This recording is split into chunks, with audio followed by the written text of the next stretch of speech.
여러분은 지금 인간이 감당할 수 있는 가장 잔혹한 선택의 기로에 선 한 여인의 이야기를 듣게 될 것입니다. 2025년 대한민국 베스트셀러 작가, 수많은 강연장을 감동으로 물들인 성공한 여성. 그러나 이 모든 성공은 피로 쓴 서사 위에서 세워졌습니다. 그녀가 40대의 나이에 겪어야 했던 그날 밤의 악몽. 자유를 향해 강을 건너라. 하지만 대가는 내 어머니와 내 딸의 목숨이다. 만약 당신에게 이런 거래가 강요된다면 당신은 무엇을 선택하시겠습니까? 오늘 우리는 그 여인의 목소리를 통해 그녀가 잃은 것과 얻은 것의 무게를 함께 느껴볼 것입니다. 이제 지옥과 천국을 모두 경험한 한 여성의 독백을 시작합니다. 제 이름은 김명희입니다. 올해 50이 되었네요. 북한에서 태어나고 자랐습니다. 함경북도 작은 마을에서요. 제 삶은 희망보다는 생존이라는 단어로 채워져 있었습니다.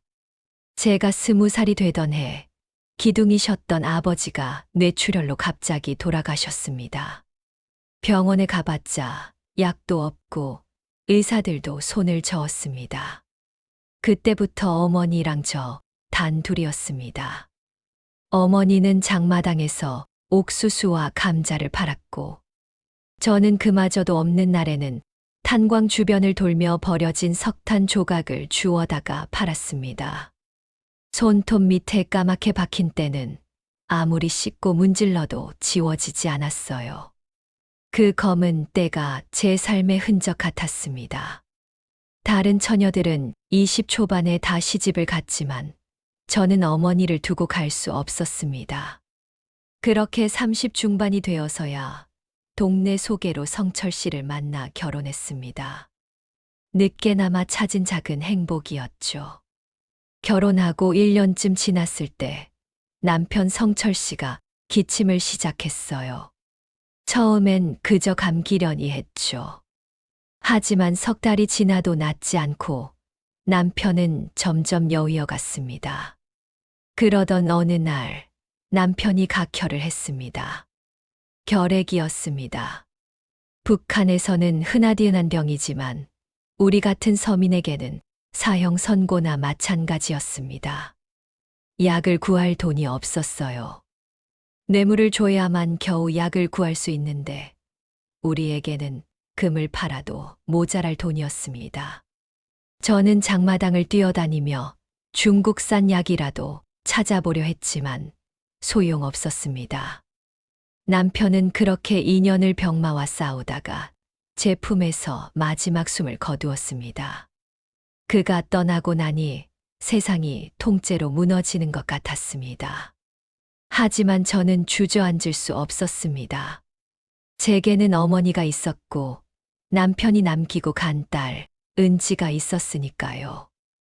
남편이 죽고 저는 더 독하게 장마당을 지켰습니다. 은지가 7살 되던 해였습니다. 저는 생활을 유지하기 위해 위험한 물건에 손을 대기 시작했습니다. 장마당 구석에서 중국 보따리상을 통해 들여온 한국 드라마 CD를 몰래 팔다가 그만 보위부 사람들에게 걸리고 말았습니다. 잡혀가서 한 달간 구류소에 갇혔습니다.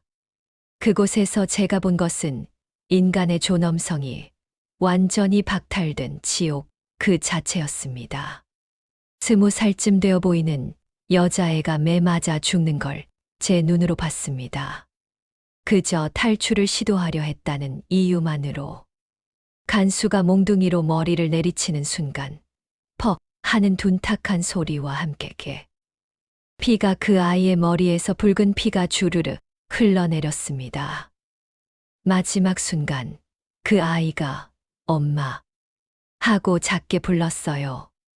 그리고 죽었습니다. 저는 그걸 보며 공포와 함께 깨달았습니다. 아, 여기서는 사람이 아니구나. 인간의 가치는 생존권조차 보장받지 못하는구나. 한 달 뒤 간신히 풀려나 집에 돌아왔습니다. 하지만 제 눈앞에 펼쳐진 광경은 구류소보다 더한 충격이었습니다. 딸 은지가 굶어서 쓰러져 있었어요. 제가 없는 동안 어머니가 작은 몸으로 은지를 업고 병원에 다녀왔다고 했습니다. 은지의 얼굴은 해골처럼 앙상하게 변해 있었습니다. 그 작은 심장이 멎을까봐 저는 밤새 은지의 손을 잡고 울었습니다. 그때 저는 단호하게 결심했습니다. 여기서는 못 산다. 내 딸을, 내 삶의 이유를 이렇게 죽일 순 없다. 탈북을 결심하고 나니 세상이 다르게 보이더라고요. 더 이상 미룰 수 없는 절체절명의 선택이었습니다. 장마당에서 비밀스럽게 브로커를 수소문했습니다. 잘못 걸리면 바로 정치범 수용소로 끌려가니까 심장이 멎을 것 같았지만 멈출 수 없었습니다. 6달을 헤맨 끝에 이 씨라는 브로커를 만났습니다. 50줄의 남자였는데 첫눈에 믿음이 가지 않는 날카로운 눈빛을 가졌더군요. 사람 하나 보내는데 중국 돈 5천 위안이요. 그때 환율로 100만 원. 우리에게는 하늘의 별 따기였습니다. 3명입니다. 저랑 제 딸, 그리고 제 어머니. 이 씨가 고개를 단호하게 저었습니다. 노인은 안 됩니다. 강 건널 때 못 버텨요. 아이도 마찬가지. 애가 울면 우리 모두 끝장이요. 데려가야 합니다. 여기 두고 갈 수 없어요. 그럼 돈을 더 내시오. 한 사람당 7천 위안씩. 2만 1천 위안. 2만 1천 위안. 지금 돈으로 환산하면 2천만 원이 넘는 당시 우리에게는 상상조차 할 수 없는 거액이었습니다. 그날부터 저희는 미친 듯이 돈을 모으기 시작했습니다. 어머니도 저도 장마당에서 새벽부터 밤까지 쉬지 않고 일했습니다. 어머니가 시집 올 때 가져온 몰래 간직하고 있던 마지막 금가락지를 팔았습니다. 제가 유일하게 가지고 있던 남편의 유품인 낡은 회중시계도 팔았습니다. 그것은 저에게 남편의 마지막 흔적이었지만 은지를 살리기 위해서는 그 무엇도 중요하지 않았습니다. 1년 반이 걸렸습니다. 1년 반 동안 쌀 한 돌, 옥수수 한 알도 아껴가며 생존을 건 도박처럼 돈을 모았습니다. 드디어 돈이 모였을 때 저는 어머니에게 말했습니다. 엄마, 우리 여기서 나가요. 은지랑 셋이서. 어머니가 주름진 손으로 제 손을 잡았습니다. 그 힘없는 손길에 제 심장이 내려앉았습니다. 명희야, 엄마는 그냥 여기 있을게. 무슨 소리세요? 엄마, 저한테 왜 이러세요? 엄마는 늙어서 짐이 될 거야. 너랑 은지만 가거라. 엄마 없이 어떻게 가요? 제가 엄마 때문에 30 넘어서 결혼 안 하고 버틴 거 아시잖아요. 그럼 그때 버리고 갈 걸 그랬어요? 이제 와서 제 발목 잡지 마세요. 어머니는 울었습니다. 70이 넘은 노인이 어린애처럼 흐느꼈습니다. 미안하다, 명희야. 엄마가 너한테 짐만 되어서. 엄마는 제 짐이 아니라 제 이유예요. 엄마 때문에 살았고, 은지 때문에 살아요. 함께 가는 거예요. 결국 셋이 함께 가기로 했습니다. 그 선택이 얼마나 잔혹한 대가를 치르게 할지, 그때는 아무도 몰랐습니다. 2023년 10월 15일. 그날이 운명의 날이었습니다. 밤 11시 약속한 산자락에서 브로커, 이 씨와 다른 브로커 1명, 그리고 우리 셋, 모두 5명이 만났습니다. 소리 내지 마시오. 발소리도 최대한 죽이고. 강 건널 때 아이 울면 입 막으시오. 공안에게 걸리면 즉시 사살이요. 저는 8살 은지를 등에 업었습니다.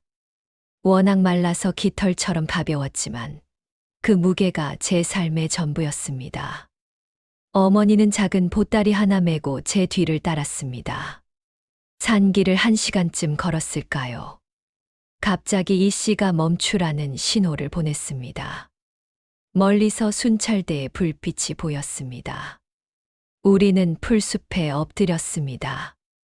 은지는 등에 엎인 채로 숨소리도 내지 않았습니다. 영특하고 기특한 제 딸이었습니다. 순찰대가 지나간 후 다시 일어나 걷기 시작했습니다. 무릎이 후들거렸지만 멈출 수 없었습니다.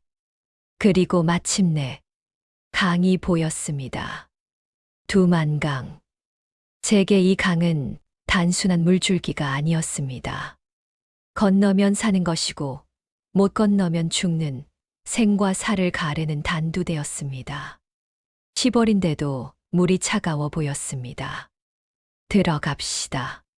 조용히, 최대한 조용히.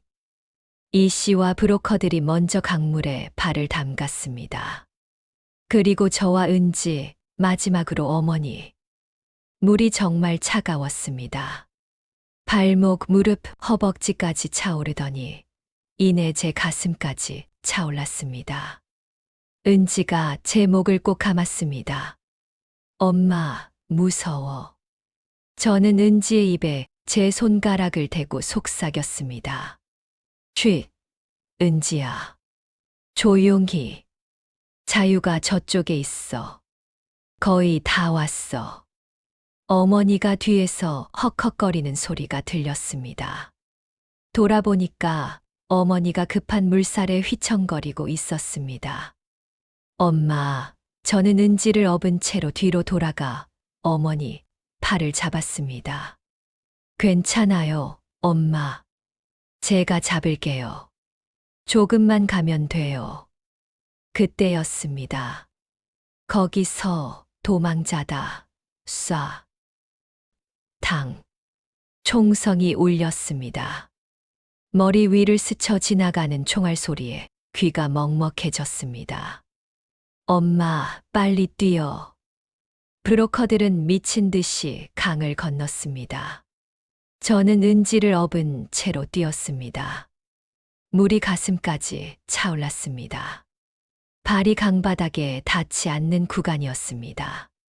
당, 총알이 물을 가르며 날아왔습니다. 엄마, 뒤에서 어머니 목소리가 들렸습니다. 저는 다시 돌아봤습니다. 어머니가 저를 보고 있었습니다. 그 주름진 얼굴에 묘한 미소를 짓고 있었습니다. 명희야, 엄마 신경 쓰지 말고 은지만 데리고 가거라. 엄마, 무슨 소리예요? 빨리 와요. 또 총성이 울렸습니다. 그리고 어머니가 몸을 확 돌리더니 제 쪽으로 뛰어왔습니다.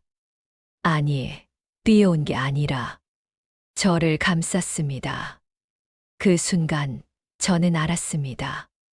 어머니가 무엇을 선택했는지. 엄마, 안 돼. 총알이 날아왔습니다. 퍽. 둔탁한 소리와 함께 어머니의 몸이 제 앞에서 크게 떨렸습니다.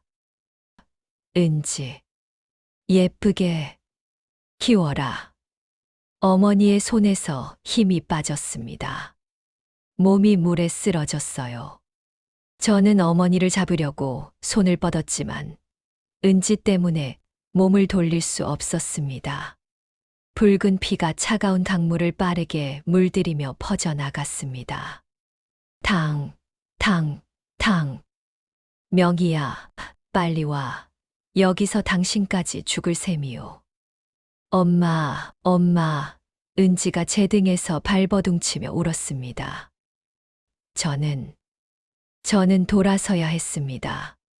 어머니를 두고 제 삶의 이유이자 짐이었던 어머니를 그 죽음의 강물에 버려두고 살기 위해 미친 듯이 물을 헤치고 건넜습니다. 죄책감의 무게가 물의 무게와 은지의 무게를 합친 것보다 더 무겁게 저를 짓눌렀습니다. 발이 땅에 닿았습니다. 중국이었습니다. 뒤를 돌아봤습니다. 강 건너편의 순찰대들의 불빛과 소리가 들렸습니다. 그리고 어머니는 보이지 않았습니다. 엄마. 저는 그 자리에 주저앉아 목 놓아 울었습니다. 엄마, 미안해요. 제가 죽인 거예요. 미안해요. 이 씨가 저를 잡아 끌었습니다. 지금 울 시간 없소. 빨리 움직여야 해. 아이 때문에라도. 맞아요. 은지. 저는 은지를 위해서라도 살아야 했습니다. 비틀거리며 일어나 어머니를 두고 어둠 속으로 걸어갔습니다. 중국 땅을 밟았지만 안전하지 않았습니다. 중국 공안에 잡히면 강제 북송되어 정치범 수용소로 가거나 공개 처형당합니다. 이 씨가 데려간 곳은 조선족 마을의 낡은 빈집이었습니다. 여기서 사흘만 숨어 계시오. 사흘 뒤에 안전한 곳으로 데려갈 겁니다. 빈 창고 같은 곳에 들어가서 은지를 내려놓았습니다. 은지는 온몸이 젖어 덜덜 떨고 있었습니다. 엄마, 할머니는 왜 안 와요? 저는 차마 진실을 말할 수 없었습니다. 은지야, 할머니는 나중에 오신대. 은지 보고 먼저 가라고 하셨어. 거짓말이었지만 달리 방법이 없었습니다. 은지는 고개를 끄덕이며 울었습니다. 그날 밤 은지에게 열이 나기 시작했습니다. 엄마, 추워요. 이 말을 만져보니 불덩이 같았습니다. 다음 날 아침 은지는 일어나지 못했습니다. 은지야, 은지야, 정신 차려. 은지 얼굴은 새하얗게 질려 있었습니다. 숨소리가 점점 가빠졌습니다. 함께 있던 브로커 김 씨에게 울면서 매달렸습니다. 김 씨, 병원 가야 해요. 제발요. 돈 드릴게요. 병원 미쳤소. 여기 불법 체류자들인데 병원을 어떻게 가요? 목소리 낮추시오. 공안 오면 다 끝이오. 저는 미칠 것 같았습니다. 은지를 안고 흔들었습니다. 엄마, 할머니 보고 싶어요. 응, 나중에 할머니 만날 거야. 조금만 참아, 은지야.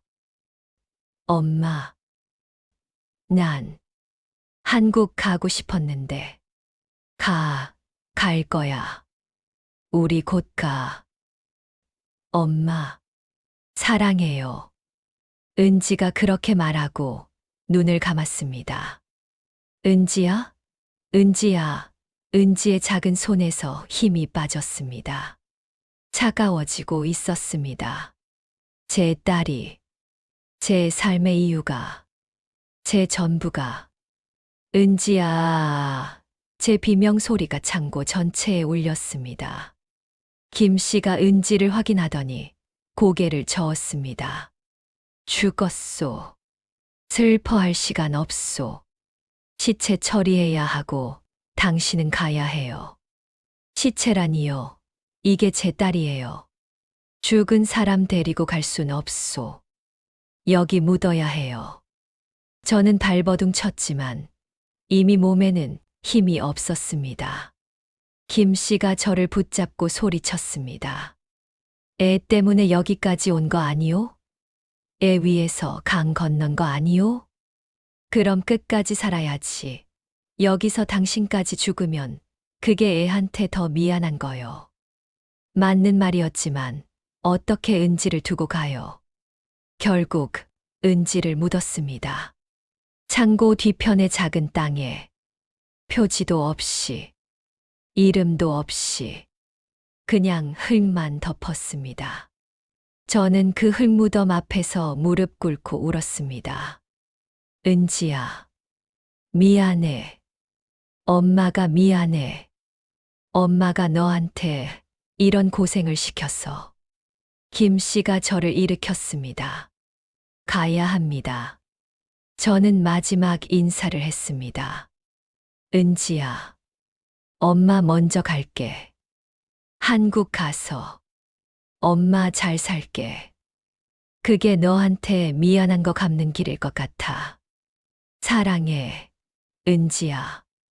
저는 그렇게 어머니를 두고 은지를 두고 혼자 살아남았습니다. 그 뒤로 얼마나 시간이 흘렀는지 잘 기억이 나지 않습니다. 라오스, 태국을 거쳐 2024년 3월에 마침내 대한민국에 도착했습니다. 하나원에서 교육받고 정착금 받아서 서울 변두리에 작은 방을 얻었습니다. 혼자였습니다. 방에 들어가 창밖을 봤는데 아무 생각도 안 나더라고요.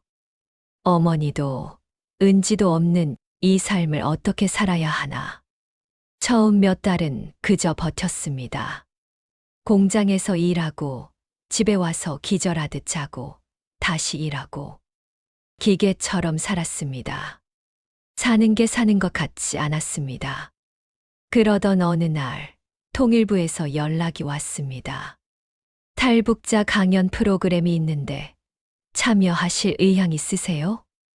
명희 씨 같은 분들의 이야기가 많은 사람들한테 희망을 줘요. 처음엔 거절하려고 했습니다. 제 이야기를 남에게 한다는 것은 제 상처를 다시 헤집는 것만큼이나 고통스러운 일이었으니까요. 하지만 희망이라는 단어에 마음이 움직였습니다. 제 이야기가 누군가에게 희망이 될 수 있다니. 작은 교회 지하 강당에서 첫 강연을 했습니다. 처음엔 떨려서 목소리도 안 나왔습니다. 그런데 어머니 이야기, 은지 이야기를 하다 보니까 신기하게도 눈물이 나오면서 가슴이 뻥 뚫리는 느낌이 들었습니다. 강연이 끝나고 청중들이 저에게 다가와 위로의 말을 건넸습니다. 아, 사람들이 제 이야기를 들어주는구나. 저를 탓하지 않는구나. 그때부터 강연을 다니기 시작했습니다. 그 시간들은 저에게 돈을 벌어다 주는 동시에 치유의 시간이었습니다.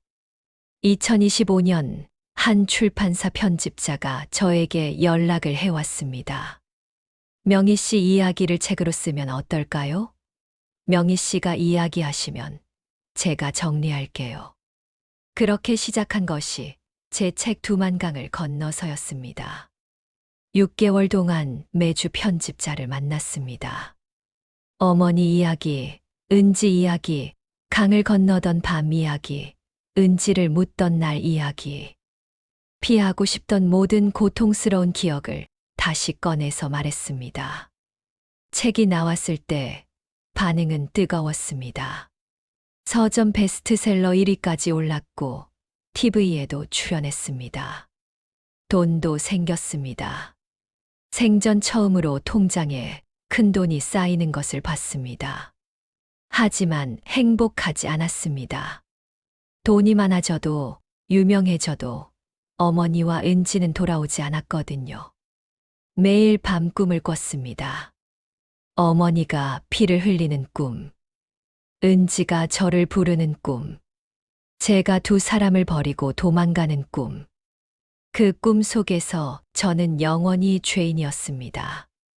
2024년 가을, 강연을 마치고 돌아오는 길에 우연히 고아원 앞을 지나갔습니다. 사랑의 집이라는 이름의 작은 고아원. 마치 제 발이 이끄는 것처럼 저는 그곳으로 향했습니다. 아이들이 놀고 있는 마당. 그 중에 한 아이가 제 눈을 붙잡았습니다. 구석에 혼자 앉아서 낡은 인형을 안고 있는 여자아이. 7살쯤 되어 보였습니다. 저 아이는 지은이요. 부모님이 교통사고로 돌아가셔서 혼자 여기 온 지 6개월 됐어요. 저는 그 아이에게 다가갔습니다. 안녕. 아이가 저를 올려다보는 순간 숨이 멎었습니다. 은지였습니다. 아니, 은지가 환생한 것은 아닐 겁니다. 하지만 그 눈망울, 그 인매가 제 딸과 너무나 닮아 있었습니다. 인형 예쁘다. 이름이 뭐야? 몰라요. 이름 없어요. 그럼 우리 이름 지어줄까? 은지는 어때? 그날 이후로 저는 매주 고아원에 갔습니다. 지은이와 놀아주고 책을 읽어주고 밥도 같이 먹었습니다. 지은이가 저한테 마음을 열기 시작했습니다. 이모, 언제 와요? 이모 보고 싶었어요. 아이가 저를 엄마처럼 따를 때마다 제 가슴은 은지 생각에 미어졌지만 동시에 따뜻한 온기가 차올랐습니다. 석 달쯤 지났을 때 저는 마지막 가장 큰 결심을 했습니다. 이 아이를 입양하자. 내가 이 아이의 엄마가 되자. 수녀님께 제 의사를 전했습니다. 지은이를 입양하고 싶어요. 제가 이 아이 엄마가 되고 싶어요. 좋은 결정이에요. 지은이한테도 명희 씨의 상처에도요. 2025년 3월 저는 정식으로 지은이 엄마가 되었습니다. 지은이를 처음 집에 데려온 날, 지은아, 여기가 우리 집이야. 이제 너랑 엄마랑 여기서 살 거야. 지은이가 작은 방을 둘러보더니 제게 물었습니다.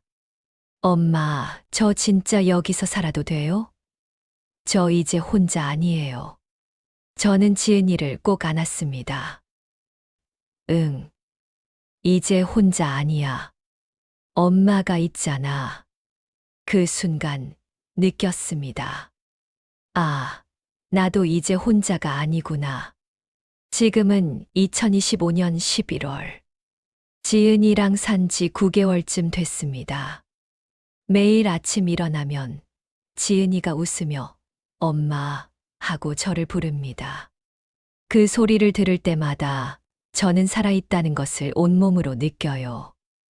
여전히 가끔 꿈을 꿔요. 어머니가 총 맞는 꿈, 은지가 죽어가는 꿈. 그런데 이제는 그 꿈이 덜 무섭습니다. 어제 꿈에서 어머니를 봤습니다.